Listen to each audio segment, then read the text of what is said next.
ఏదో పెద్ద చేప చిక్కినట్టుంది. లాగు లాగు లాగు. అరే వాళ్ళకి చెట్టు కొమ్మ ఇరుక్కుందయ్యా. లాగు. అరే త్వరగా లాగవయ్యా, లేకపోతే వల చిరిగిపోతుంది. లాగు.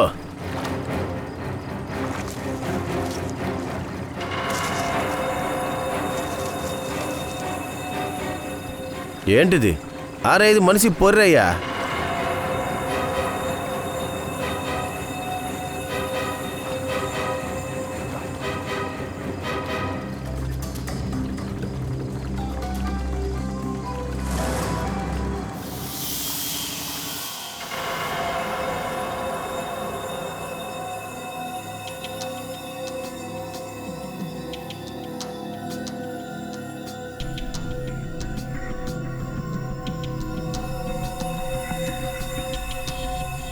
బాస్, సముద్రంలో తేలుకుంటూ వచ్చిన ఈ చెట్టు కొమ్మ మామూలు చెట్టు కంటే విచిత్రమైన చెట్టు. ఎందుకంటే ఈ చెట్టు సముద్రంలో 1000 కిలోమీటర్ల దూరం నుంచి కొట్టుకుంటూ వచ్చింది. ఇది సముద్రంలో ఉన్న చాలా జీవుల్ని చంపేసింది. అయితే సోలంకి, ఈ చెట్టు ద్వారా మనకు తెలియడానికి అవకాశం ఉంది. అంటే ఎలా నీళ్లలో తేలుతూ వచ్చింది, అలాగే నీటి గుణం ఏంటి అని. అవును బాస్, అందుకే నేను సముద్రం నిపుణుడైన మెరీన్ ఎక్స్పర్ట్ డాక్టర్ జగన్ని రమ్మని చెప్పాను. అతను ఈ పుర్రెని, ఈ చెట్టు కొమ్మని పరిశీలించి ఈ తేలాడుతూ వచ్చిన పుర్రె, చెట్టు కొమ్మలు వీటిలో ఏమేమున్నాయని, ఎంత నష్టాన్ని కలగజేశాయని మనకి వివరించి చెప్తారు.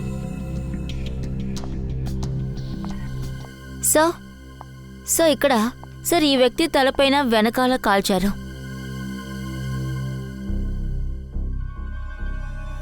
దీన్ని చూడండి బాస్. ఈ గుర్తును చూస్తుంటే ఏమనిపిస్తుందంటే చాలా దగ్గర నుంచి షూట్ చేశారు అని. సోలంకి, నువ్వు ఇది చెప్పగలవా? ఈ పుర్రె ఎంతకాలంగా సముద్రంలో ఉంది? బాస్, ఈ చెట్టు కొమ్మ మీద మనకి దొరికిన ఈ పాచుందే, ఇదే రకమైన పాచి ఈ పుర్రె కళ్ళ చుట్టూ ఇంకా 4 వైపులా అతుక్కుపోయి ఉంది చూడండి. ఈ పాచి ఏం తెలియజేస్తుందంటే ఈ పుర్రె, ఈ చెట్టు కొమ్మ చాలా సంవత్సరాలుగా సముద్రంలోనే ఉన్నాయి అని. అయితే సాలింగి సార్, ఇది ఎక్కడి నుంచి కొట్టుకొచ్చిందన్న డీటెయిల్స్ కూడా ఇప్పుడు మనకి తెలుస్తుంది. అంతేకాకుండా ఖచ్చితంగా ఇది కూడా మనం తెలుసుకోవచ్చు, ఎన్నాళ్ళు ఇది అక్కడ ఉందని. తెలుసుకోవచ్చు. తారికా, ఒక పని చేయండి. ఈ పుర్రె లోపల భాగంలో ఎన్ని బ్యాక్టీరియాస్ ఉన్నాయో వాటిని బాగా అనలైజ్ చేయండి. అలా చేస్తే వాటి వయసు తెలుస్తుంది. ఆ తర్వాత మనం ఈ పుర్రెని రీకన్స్ట్రక్షన్ చేద్దాం. సార్,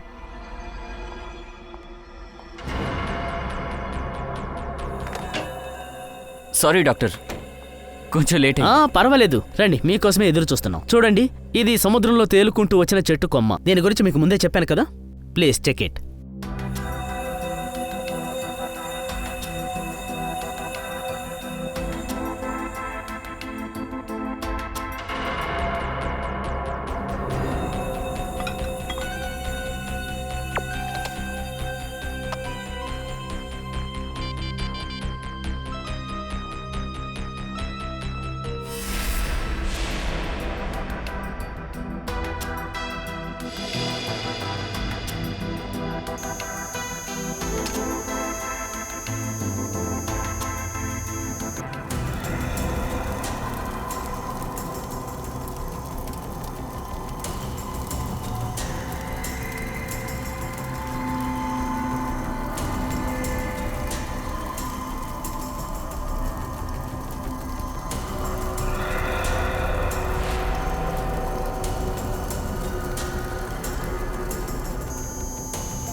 అరే వావ్ సార్, చెట్లో నుండి నూనె వస్తుంది సార్.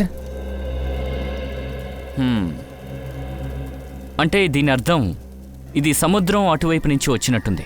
అక్కడ నూనె కూడా వ్యాపించింది. ఆ నూనె దీని మీద ఫుల్గా అంటుకుంది. సార్, నీళ్ళంత నూనె నుండి చెక్క పీల్చేసిందా? ఎలాగా? మయూర్, ఇలా కూడా జరిగి ఉండొచ్చు కదా. ఆయిల్తో నిండి ఉన్న ఓడ సముద్రంలో మునిగిపోయి ఉండొచ్చు. సముద్రంలో ఆ చుట్టుపక్కలంతా నూనె అయి ఉండొచ్చు. అలాగే జరుగుండాలి. ఈ చెక్కని కాల్చి చూస్తా. ఎందుకు సార్? యాక్చువల్గా ఈ చెట్టు కాలిస్తే ఒక్కో భాగం ఒక్కోలా వెలుగుతుంది. దాని ద్వారా సముద్రంలో కలుస్తున్న ఎన్నో కెమికల్స్ గురించి మనం తెలుసుకోవచ్చు. ఆ ఫోటోగ్రాఫ్స్ని తర్వాత మనం ల్యాబ్కి పంపించవచ్చు. ఆ తర్వాత మనం తెలుసుకోవచ్చు ఈ చెట్టు ఎక్కడి నుంచి కొట్టుకొచ్చిందని. ఒకవేళ ఆ కెమికల్ పొర్ర మీద కూడా ఉందంటే ఈ క్రైమ్ ఎక్కడ జరిగిందని మనం తెలుసుకోవచ్చు.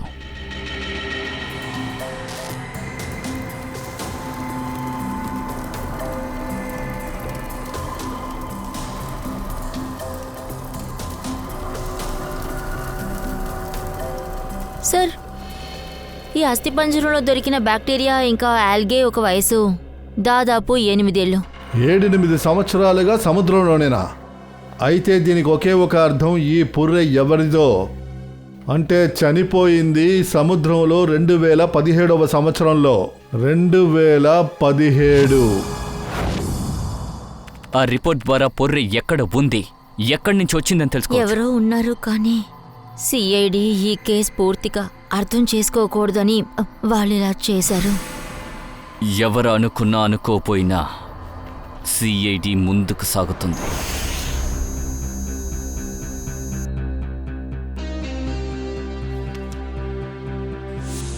దయా రిపోర్టు ప్రకారం చూస్తే ఆ పుర్రె 35-40 సంవత్సరాల వ్యక్తిదై ఉంటుంది.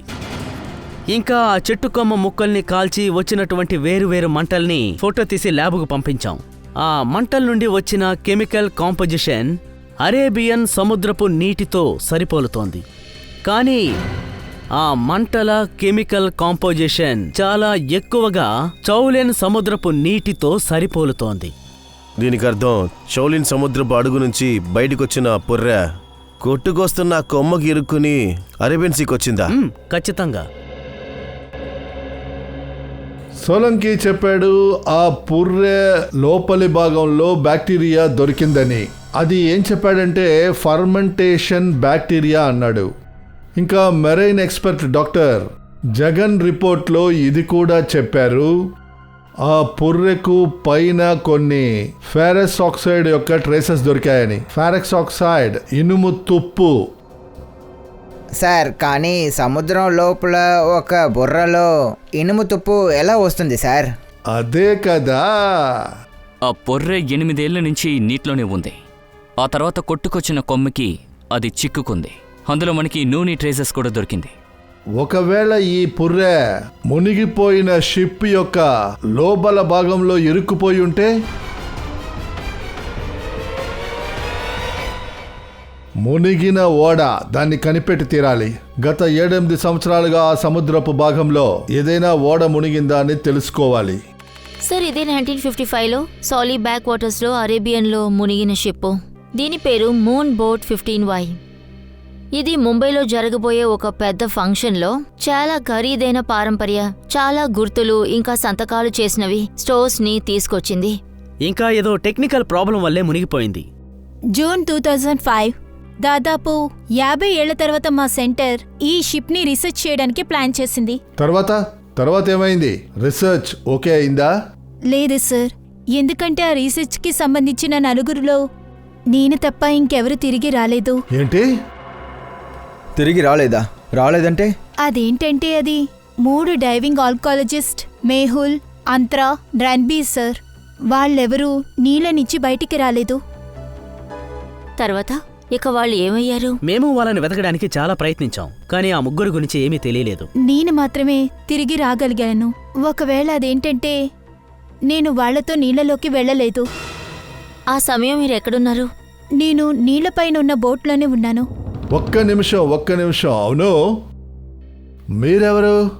సార్, నేను డాక్టర్ షికా. నేను ఆ గ్రూప్లోని జూనియర్ మెంబర్గా ఉన్నాను. చాలాసేపైనా ఎవరు బయటికి రాలేదు. నేను సెంటర్కి ఇన్ఫార్మ్ చేశాను. ఇక్కడి నుంచి ఒక రీసెర్చ్ టీం అక్కడికి వచ్చారు. తర్వాత షిప్లో ఉన్న వస్తువులన్నీ తీశారు.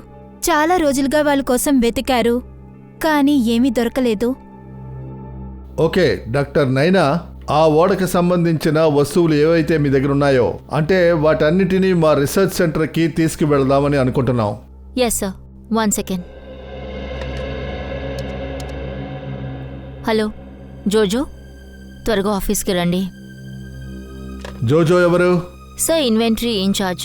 మాకు రాబోయే వస్తువుల గురించి రికార్డ్ ఆయన దగ్గరే ఉంటుంది.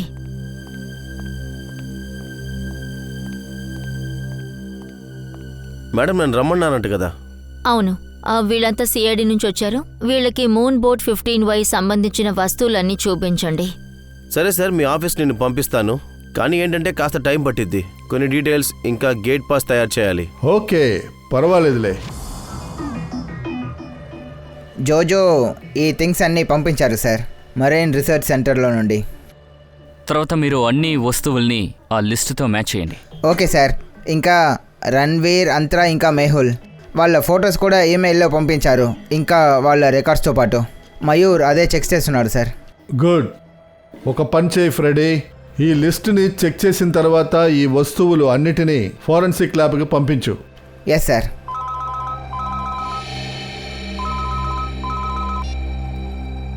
Doctor Tarika. Okay, great, thanks. Sir, ఆ అస్థిపంజరాన్ని రీకన్స్ట్రక్షన్ చేశారు. డాక్టర్ తారిక ఫేస్ ఇంప్రెషన్ని మెయిల్ చేశారు. గుడ్. మయూర్, సార్, కొంచెం అందులో ఉన్న ఫేస్ని చెక్ చేయి. సార్ ఇదే ఆ వ్యక్తి మోహన్ సార్. మయూర్, రణ్బీర్, మెహుల్, అంతరా వీళ్ళ ముగ్గురు మొహాలు చూపించండి. సార్ ఇదిగోండి సార్. తర్వాత ఆ పొర్రెతో చేసిన మొహం పడవలో కనిపించకుండా పైన ఎవరితోనూ మ్యాచ్ అవ్వలేదే. మ్యాచ్ అవ్వలేదు సచిన్, అయినా ఈ పుర్రెతో ఈ ముఖాన్ని చేశాడు కదా, దాన్ని మయూర్ మన రికార్డ్స్తో మ్యాచ్ చేసి చూడు.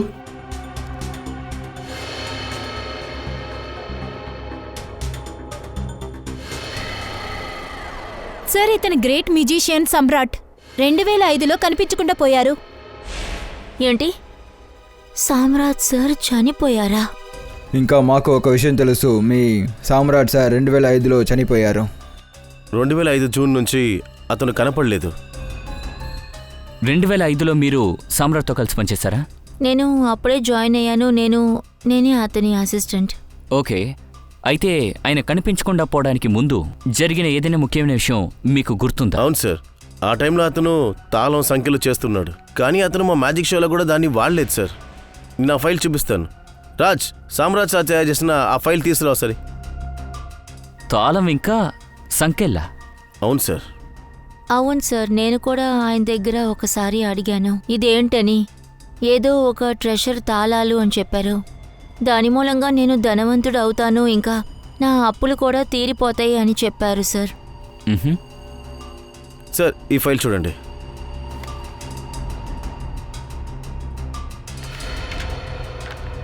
సార్, చూడ్డానికి ఇది తాళం వెళ్ళే ఉండదు, కానీ ఇది తాళమే సార్. తర్వాత తాళం సంఖ్యలు ఆయన తీసుకెళ్ళిపోయాడు అనుకుంటా సార్. ఆ రోజు మా దగ్గర డబ్బులు నన్ను వెతుకుంటే వస్తాయని చెప్పారు సార్. సార్, కానీ ఆ తర్వాత ఆయన తిరిగి రాలేదు sir.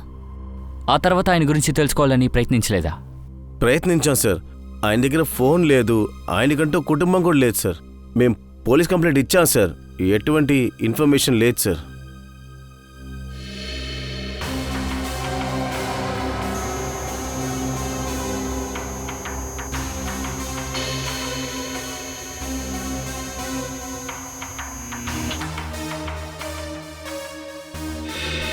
Okay, next.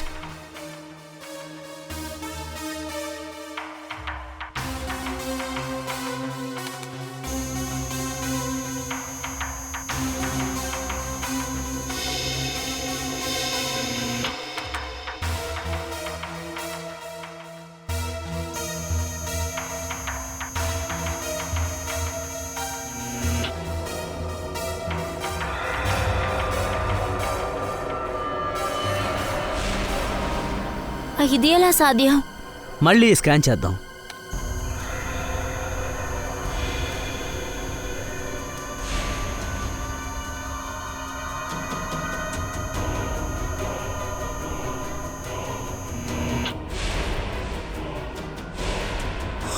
My God, ఇదేమై ఉంటుంది? డాక్టర్ సార్ ఏమైంది? మమ్మల్ని అర్జెంటుగా రమ్మన్నారంట. దయా, షిప్లో దొరికిన అన్ని ఆర్టిఫాక్ట్స్, ఈ పురాతన వస్తువులన్నిటినీ కార్బన్ డేటింగ్ చేశాం. ఇక్కడున్న ఈ వస్తువులన్నీ 16వ శతాబ్దానికి చెందినవి, వీటిలో ఒక్కటి తప్ప. మీరేమంటున్నారు? మూన్ బోట్లో అన్ని వస్తువులు దొరికినాయి, కానీ అందులో ఒకే ఒక వస్తువు 16వ శతాబ్దానికి కాదా? కాదు. అయితే అది మూన్ బోటుకు సంబంధించిన వస్తువు కాదంటున్నారా? ఖచ్చితంగా కాదు. ఇంకా అది పురాతన వస్తువు కూడా కాదు. అది ఒక చిన్న ఆయుధం. ఇదిగో చిన్న కత్తి. దీన్ని 2002-2003లో తయారు చేసుంటారు.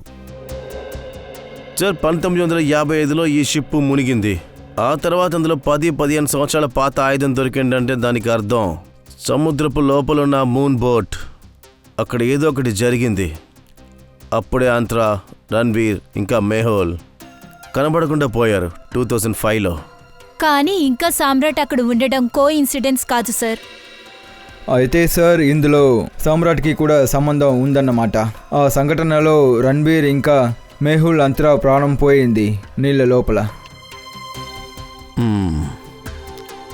మనం ఇప్పుడు సముద్రపు లోతుల్లోకి వెళ్ళాలి. అప్పుడే మూన్ బోట్ చెత్తను గెలకగలం.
ఆ తర్వాత దొరికిన ఈ 2 అస్థిపంజరాలు, ఇందులో ఈ అస్థిపంజరం మెహల్ది, ఇక ఇదేమో ఆంత్రాది.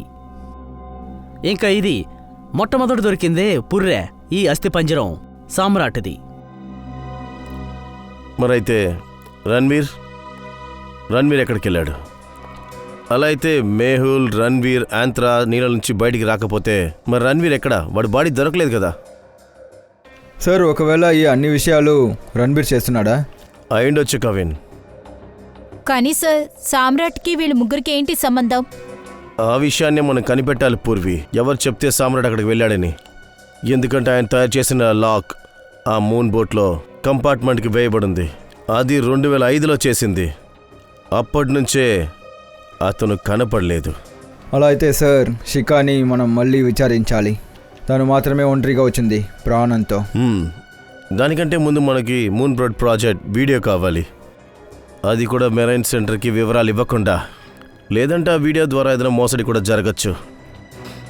ఇంకా ఆ టేప్ ఈరోజు రాత్రికే కావాలి.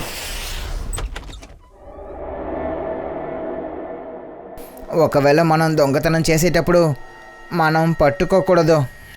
ఫ్రెడీ సార్, ఏం కాదు, కంగారు పడకండి. మన దగ్గర సిఐడి బ్యాడ్జ్ ఉంది కదా, మనం వాళ్ళకి ఆ సిఐడి బ్యాడ్జ్ చూపిద్దాం. దొంగల్ని పట్టుకోవడానికి వచ్చామని చెప్దాం. ముందు లోపలికి వెళ్దాం.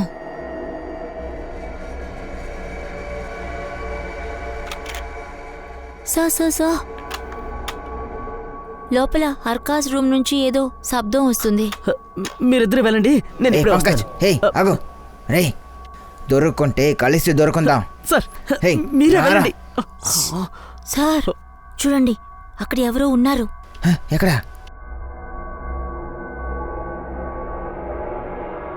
లైట్ ఆఫ్ చేయి, ఆఫ్ చేయి, ఆఫ్ చేయి.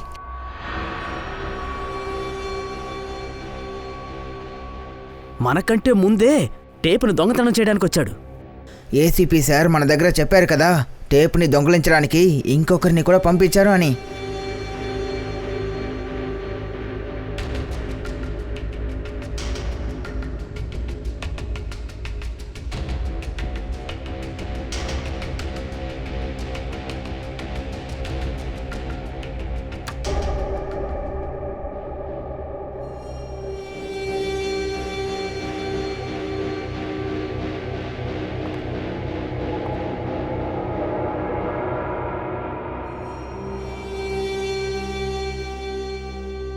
Hands up.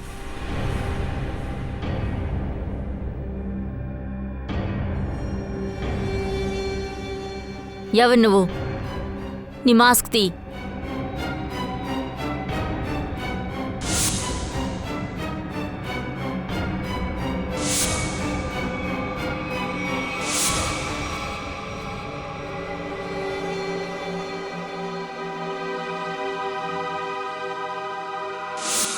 నేను డాక్టర్ శిఖా.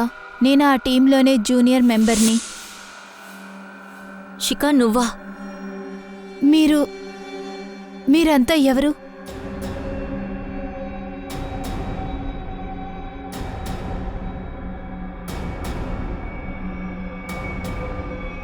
సిఐడి?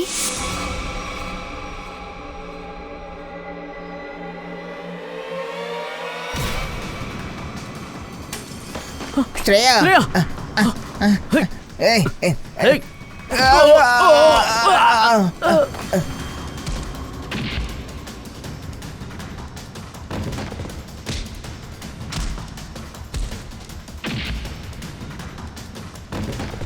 ఏయ్! ఇలా చూడు, ఇలా చూడు. నేను ఆడవాళ్ళకి మర్యాద ఇస్తాను.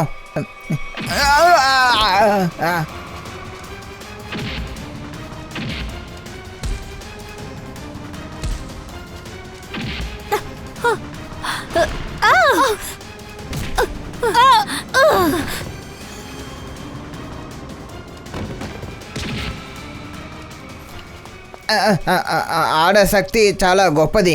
కానీ ఇలా చూడమ్మా, ఇప్పుడు పరిగెత్తకు.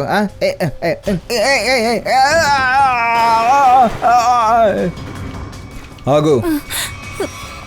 శిఖా, నువ్వు ఇంత రాత్రి వేళ నువ్వు ఇక్కడేం చేస్తున్నావు? సార్ నేనేం చేయలేదు, నన్ను వెళ్ళనివ్వండి. సార్ అబద్ధం చెప్తుంది. సార్ ఇది ఏదో టేప్స్ ని దొంగిలించింది. టేప్స్? ఎటువంటి టేప్స్ నువ్వు దొంగలించావు? సార్ నేను నిర్దోషిని సార్. నేను ఏమనుకున్నానంటే మూన్ బోర్డ్కి సంబంధించిన టేప్స్ ఎవరికి వెళ్ళకూడదని. ఆ టేప్స్ లో ఏముంది అని అడుగుతున్నానుగా. సార్ అది ఆ టేప్లో సార్ నేను నా పని చూసుకుంటున్నాను. అప్పుడే నేను చూశాను ఒక బోట్ అక్కడికి వస్తుంది. అందులో కొంతమంది ఉన్నారు.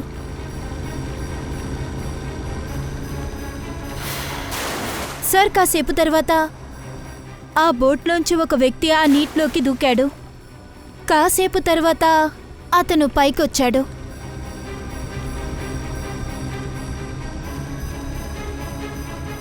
ఆ తర్వాత సార్ తను షిప్ ఎక్కిన వెంటనే ఒక వ్యక్తి తన్ని షూట్ చేశారు. తర్వాత చనిపోయాడు.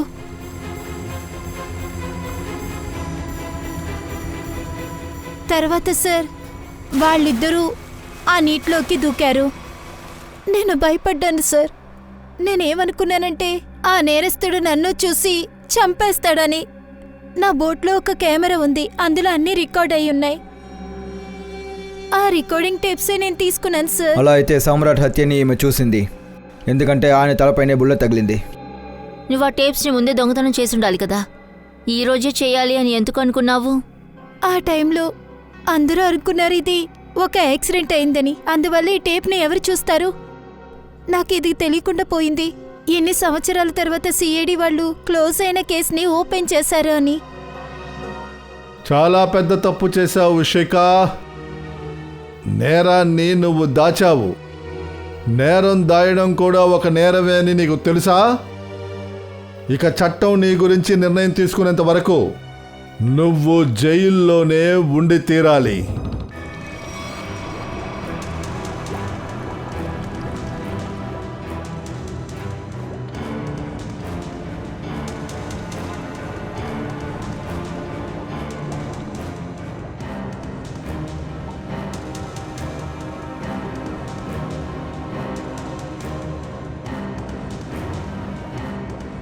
ఒక్క నిమిషం పాస్ చేయండి. సచిన్, ఏ వస్తువునైతే మనకి మెరైన్ సెంటర్ నుంచి పంపించారో అది ఆ మునిగిపోయిన షిప్లో ఉంది. అందులో ఈ మెటల్ బాక్స్ లేదు, ఈ పెట్టె. అవును సార్, ఈ బాక్స్ లిస్ట్లో కూడా లేదు, ఇంకా మెరైన్ రీసెర్చ్ సెంటర్ నుండి రాలేదు. ఒకవేళ మెరీన్ సెంటర్లో ఉన్న వ్యక్తులు ఈ బాక్స్ మనకు తెలియకుండా దాస్తున్నారా? ఇలా కూడా ఉండొచ్చు సచిన్.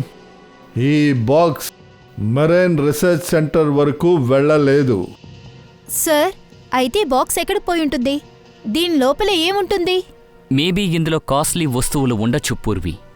ఇందులో ఉన్న అన్ని వస్తువులు 1955లో మహారాష్ట్రలో ఉన్న మ్యూజియంకి తీసుకొద్దాం అనుకున్నారు. మ్యూజియంలోనా?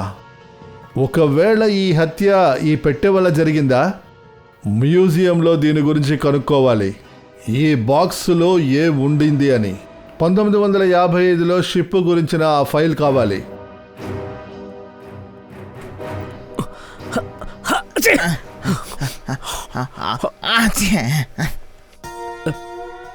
సార్ ఇక్కడేంటి ఎంత దుమ్ముంది? ఈ ప్లేస్ని శుభ్రం చేయకూడదని చెప్పారు అనుకున్నాను. మనుషుల్ని రోగులుగా చేయడానికి అన్ని ఏర్పాట్లు చేశారు.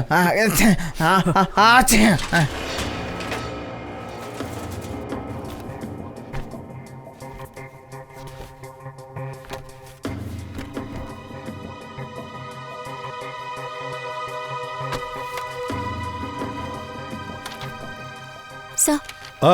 ఇదిగో ఆ ఫైల్ ఇక్కడ ఉంది. కార్గో షిప్ చూడండి. ఒక్క నిమిషం.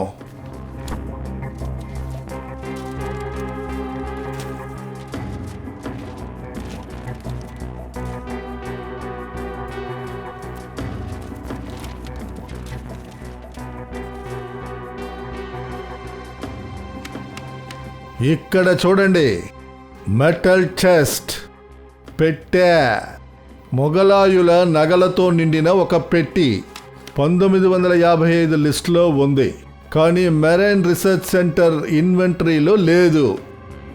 పెట్టెని ఎవరో నీళ్లలోంచే దాచేశారు. సార్ ఈ పని ఎవరు చేసుంటారు? శ్రేయా, ఈ పనిని ఎవరైతే చావలేదో వాళ్లే చేసుండాలి. సార్ నీటి లోపలికి సామ్రాట్, అంత్రా, మెహుల్, రణ్వీర్ వెళ్లారు.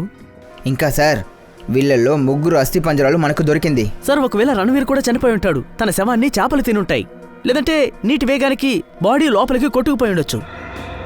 పంకజ్, ఇది జరిగిందనే మనం అనుకుందాం, కానీ పెట్టె ఎక్కడికి పోయింది? నగలతో నిండిన ఆ పెట్టె తానుగానే మాయమై ఉంటుందా? కాస్త ఆలోచించి చూడు. సమ్రాట్, మియూల్, అంతరా వీళ్ళు 3 షిప్పులోనే ఖైదీలుగా ఉన్నారు. వాళ్ళ అస్థిపంజరాలు మనకు దొరికాయి, కానీ రణ్బీర్ది ఏదీ దొరకలేదు. రణ్బీర్ గుర్తుగా మనకు ఒక చిన్న పీస్ దొరకలేదు.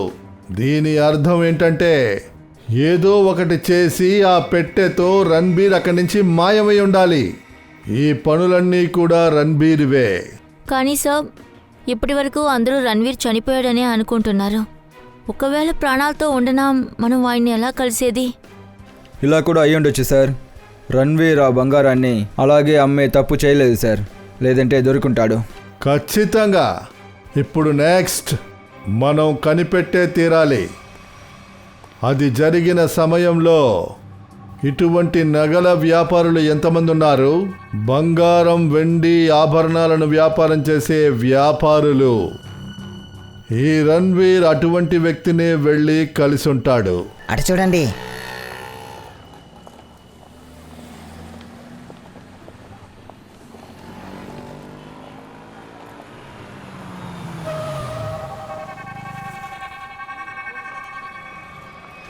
సార్, మేము ప్రయత్నం చేస్తున్నాం సార్. ఇంతవరకు ఏది దొరకలేదు.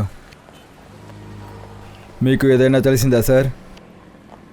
మేము చూస్తున్నాం సార్. మీకు ఏదైనా తెలిస్తే మాకు చెప్పండి. రండి రండి అమ్మగారు, వాడు వచ్చే ముందు వచ్చేయండి. రండి, నేను ఇది క్లోజ్ చేస్తాను. తప్పు జరగకూడదు కదా. రండి రండి, చెప్పండి ఏం చేయాలి? వాడే వీడు. ఏదో దారుణమైన చోట్ల ఉంది. ఎవరో మమ్మల్ని ఫాలో అవుతూ వస్తున్నారు. అర్థం కాలేదా? నేను చెప్తాను. చాలా కష్టపడి మీ కొట్టికి వచ్చాము. ఒక దొంగ మమ్మల్ని ఫాలో చేస్తూ వచ్చాడు. కింద నించున్నాడు. అటువైపు రండి, చూపిస్తాను. అటువైపు రండి రండి. అటు చూడండి, ఫోన్లో మాట్లాడుతున్నాడు. వాడు ఫ్రెండ్స్ని ఇక్కడికి పిలుస్తున్నాడు అనుకుంటాను. అరేరే, మీరు ఇక్కడే ఉండండి, నేను పోలీసులకు ఫోన్ చేస్తాను. చేయండి. పోలీస్. అరే సేటు, మీరేంటి ఇలా చేస్తున్నారు? పోలీసులకి ఫోన్ చేయకూడదు, అందరూ ఉన్నారు కదా. మేము తీసుకొచ్చిన వస్తువు కదా, అది వ్యత్యాసమైన వస్తువు. వ్యత్యాసమైన వస్తువా? నేను చెప్పను, చూపిస్తాను. రండి అమ్మగారు, రండి.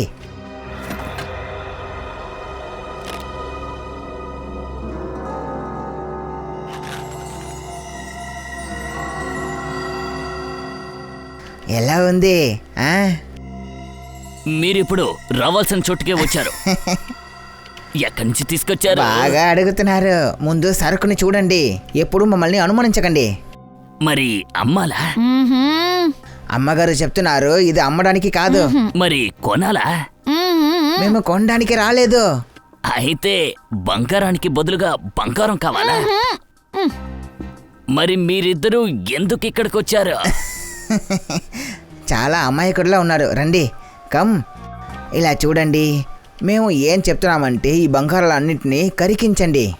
మార్కెట్ ఎదిగేటప్పుడు రేటు పెరుగుతుంది. మేము కొద్దిగా కొంచెంగా అమ్మి డబ్బులు సంపాదిస్తాం. ఇక మీ పని అయిపోయినట్టే. కానీ ఈ పని చేయడానికి కొంచెం డబ్బులుగా ఖర్చు అవుతుంది. డబ్బులు ఖర్చుని మనం చూసుకుందాం.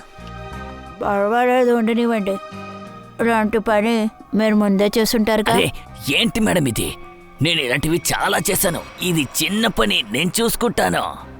2005లో కాకతీయుల కాలంలో చేసిన బంగారాన్ని మేము పూర్తిగా అమ్మేశాం మేడం. ఆ తర్వాత ఈ విషయం ఎవ్వరికీ తెలియకుండా జాగ్రత్త పడ్డాం. ఈ పని మొత్తం 4 రోజులు జరిగింది. రండి రండి, నాతో రండి.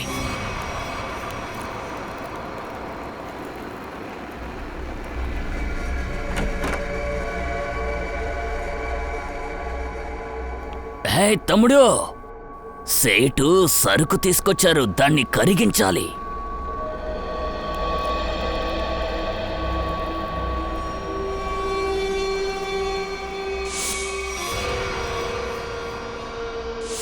ఎన్ని వస్తువులు ఉన్నాయి సార్ మీ దగ్గర?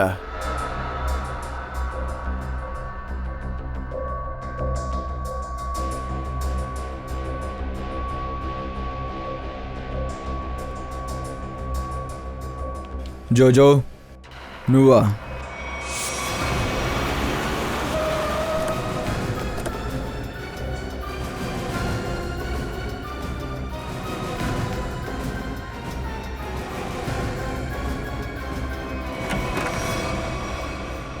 అరే మీరు ఎక్కడికి వెళ్తున్నట్టున్నారు?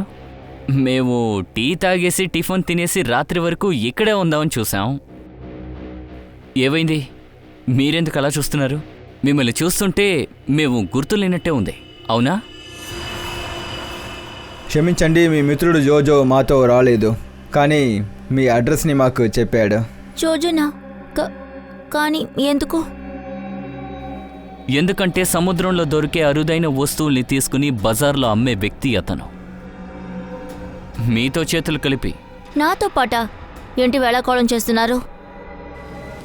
ఇలా చూడండి మేడం, మీకు సంబంధించిన అన్ని ఆధారాలు మా దగ్గర ఉన్నాయి. మీ మంచికే చెప్తున్నాను, మీరే నిజం చెప్తే మంచిది. నేనే సముద్రంలో దొరికిన ఆ వస్తువుల్ని తీశాను. మీతో కలిసి ఈ పనిని ఎవరు చేశారు? ఇంకెవరూ లేరు సార్. అబద్ధాలాడుకో. 2005లో నువ్వక్కడ లేవు కదా. అలాంటప్పుడు ఆ నిధి నీ దగ్గరికి ఎలా వచ్చింది? కొంతమందిని సెట్ చేశాను. అప్పుడు జూనియర్ వింగ్లో ఉండేదాన్ని. ఇదేదో బాగుంది. మీరు సముద్రం మీదకి వెళ్ళలేదు, సామ్రాట్ని మీరు చంపలేదు. మరి ఎవరు మీకు సాయం చేస్తున్నారు? సార్ కొంతమంది నాతో ఉండేవాళ్ళు. వాళ్ళకి పేరుంటుందిగా.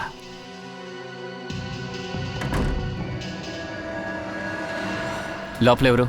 లోపల ఎవరూ లేరు సార్, ఒంటరిగానే ఉన్నాను సార్. సార్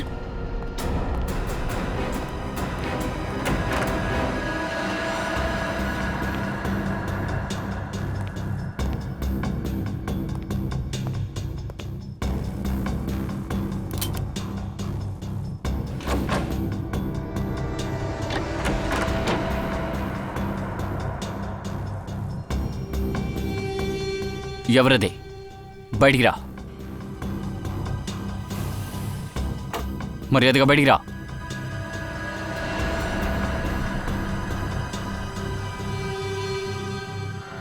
ఓ రణ్వీర్.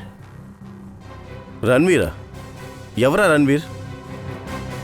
ముగ్గురిని చంపేసి ఎన్ని సంవత్సరాలు దాక్కునుంటున్నావు? సార్ నీ 9 హస్బెండ్ని సిద్ధార్థ్.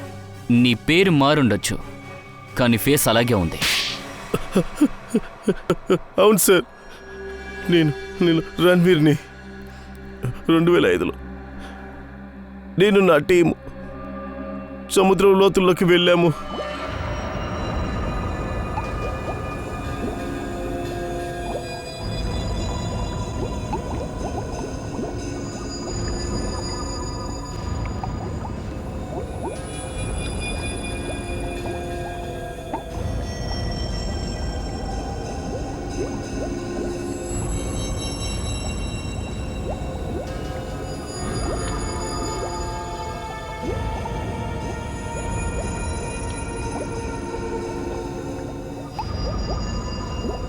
ఆ వస్తువు గురించి నాకు మాత్రమే తెలుసు, ఇంకెవరికీ తెలీదు. అందువల్ల సామ్రాట్తో కలిసి నేను ఒక ప్లాన్ వేశాను. సమ్రాట్ నెహుల్ ఆంత్రాని చంపేశాడు. ఆ తర్వాత బాడీని బోట్లోనే దాచేశాం. ఆ తర్వాత సామ్రాట్ని నా మనుషులు కాల్ చేశారు. ఆ తర్వాత నేను ఆ పెట్టెని తీసుకుని నీళ్ళ ద్వారా బయటికి వచ్చేసాను. నిజం బయటికి రావడానికి ఆలస్యం అవ్వచ్చు, కానీ నిజాన్ని ఎవ్వరూ దాచలేరు. సామ్రాట్ చేసిన తప్పుకి నువ్వు శిక్ష ఇచ్చావు, కానీ సామ్రాట్ నిన్ను ఇరికించడానికే సామ్రాట్ పొర్రె బయటికి వచ్చింది. మీరు చేసిన తప్పుకి ఖచ్చితంగా అనుభవిస్తారు, అది కూడా లోపలే.